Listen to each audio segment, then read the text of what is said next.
para a gente tentar entender as motivações e as consequências desse atentado que muda completamente as eleições americanas, vamos conversar agora, aqui nesse domingo, com o professor de Relações Internacionais, Lucas Leite. Agradeço a presença do senhor. Professor, quero começar falando sobre o esquema de segurança. Mostrou uma falha crassa. Nós tínhamos a segurança dos Estados Unidos toda presente naquele evento e tínhamos um atirador a poucos metros do local. Uma das testemunhas que estava presente no ato chegou a vê-lo por lá, avisou as forças de segurança e nada foi feito. Mostra que é o momento de repensar todo o esquema de segurança nas próximas eleições americanas e até para o próximo presidente dos Estados Unidos. É verdade, né? Boa tarde, Uribe. Um prazer falar com você, com todos que nos assistem na CNN. De fato, é uma falha muito grande que a gente não esperava já em 2024, né? Em um país em que a violência política contra candidatos é algo corriqueiro.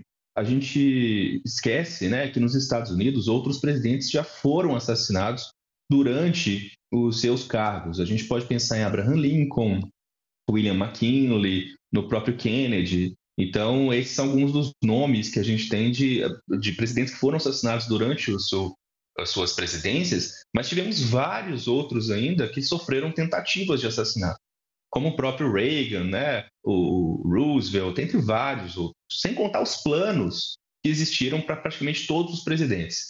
Nesse aspecto, mostra-se que é um país que ainda assim convive com a violência política no seu dia a dia, no seu cotidiano. Era de se esperar, portanto, que o Serviço Secreto, o Departamento de Justiça, a CIA, o FBI, tivessem uma capacidade melhor de conseguir acompanhar essas ameaças e, obviamente, de neutralizá-las antes de que acontecesse algo desse tipo. É mais triste ainda pensar que isso acontece num governo democrata que estaria pensando, né, que deveria pensar em garantir ao seu adversário, né, a segurança necessária para que ele competisse com total segurança, com a sua vitalidade necessária, com tudo que fosse, né, com o melhor aspecto necessário, à presidência da República. Professor, a gente vê um cenário, claro, polarizado nos Estados Unidos, mas o senhor faz uma boa lembrança. Nós tivemos pelo menos 4 presidentes assassinados, 3 feridos, a maioria republicanos, isso é interessante. Kennedy foi uma exceção como democrata.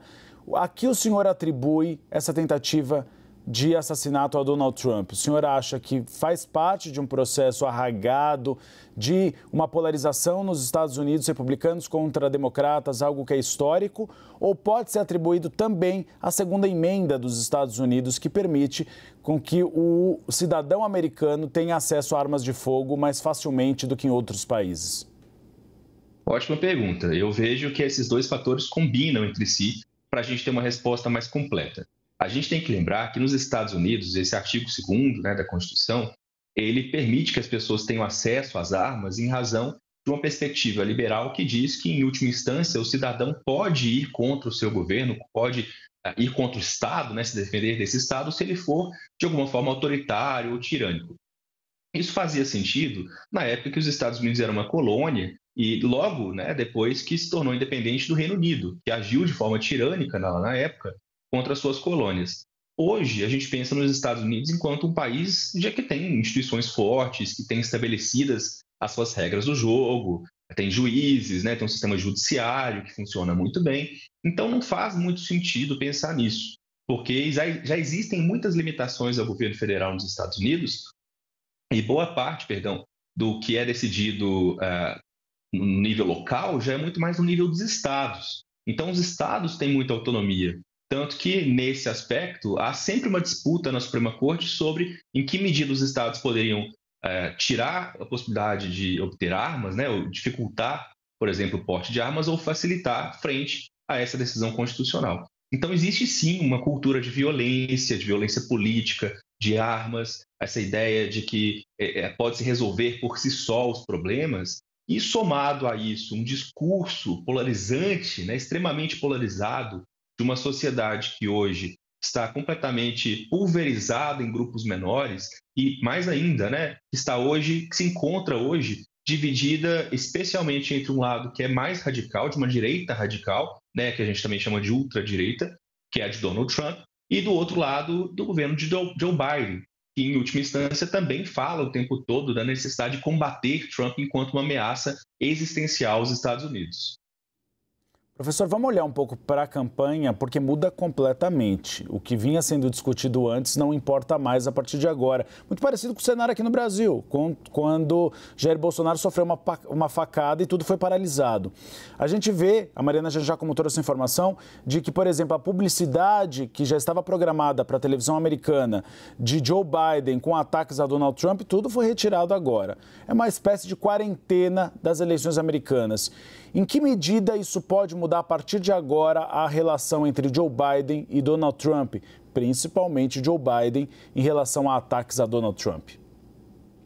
A situação do Joe Biden piorou bastante.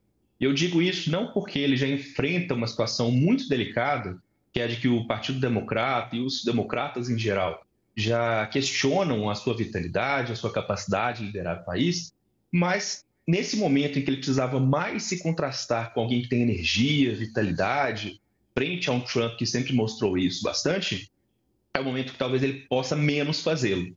Porque talvez atacar diretamente Trump, como era o objetivo da campanha até então, antes desse atentado, hoje vai parecer talvez uma perseguição, talvez alimente a própria narrativa que vai ser construída pelos republicanos, de que Trump é um mártir, de que ele é perseguido de fato, que ele é um perseguido político e de que os democratas querem fazer de tudo. E aí esse tudo, né, pode ser interpretado de várias formas para evitar que Donald Trump chegue ao poder. E aí a gente ainda tem que lembrar que essas campanhas também foram paralisadas, algumas principalmente, porque elas falavam de atacar literalmente, né, no sentido de atacar a pessoa de Donald Trump, não no sentido físico, mas de atacar a imagem dele, de atacar a sua presidência, de atacar o seu legado. Então, tenta-se agora reverter esse processo. Então, vamos pensar assim, são semanas, meses para construir uma campanha, para criar uma narrativa, para construir isso e colocar no ar e fazer aquilo funcionar na mente do público. Agora, em menos de 24 horas, eles têm que paralisar toda essa campanha, precisam refazer todo esse material, de modo a continuar atacando Donald Trump, sem fazê-lo a ganhar força, sem fazer com que ele continue sendo agora, mais ainda, visto como um perseguido político. E tem uma cultura americana que é toda baseada no destino manifesto, né? Daquele que é honrado por Deus e que vai adiante. Então cria-se no imaginário americano também essa visão. Ele saiu de um atentado e sobreviveu. Talvez ele seja um escolhido. Então tem muito isso na cultura americana também. Professor, havia uma grande pressão para que Joe Biden desistisse e que um outro nome assumisse seu lugar. Depois desse atentado, depois de um quadro bastante preocupante para os democratas, o senhor avalia que a pressão diminui, já que há um receio eventual de outros candidatos de enfrentarem Donald Trump em um outro cenário?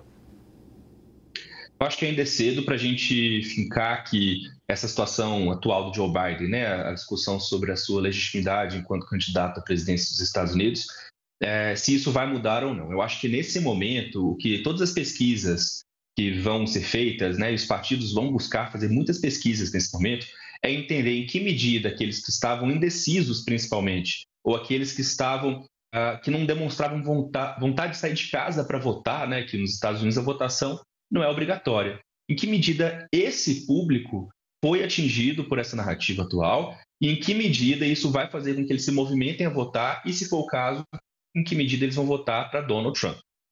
Por isso, talvez ainda seja cedo para a gente apontar objetivamente que isso vai piorar ou melhorar os índices de Joe Biden ou que isso vai sustentar ainda mais a sua campanha. Especialmente porque nós temos cada vez mais doadores de campanha suspendendo seus recursos para a campanha de Joe Biden enquanto ele não for substituído.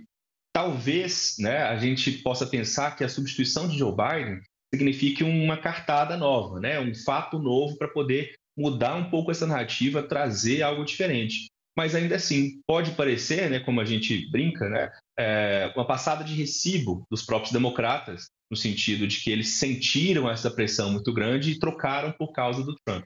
Ou seja, em qualquer circunstância, Trump tem o controle da narrativa, os republicanos têm o controle dessa narrativa. Então, eu acho que para Joe Biden ou qualquer outro candidato que venha disputar a eleição contra Donald Trump, vai ser bastante complicado. Nós conversamos com o professor de Relações Internacionais da FAAP, Lucas Leite. Muito obrigado pela presença, professor, no Agora CNN nessa edição de domingo.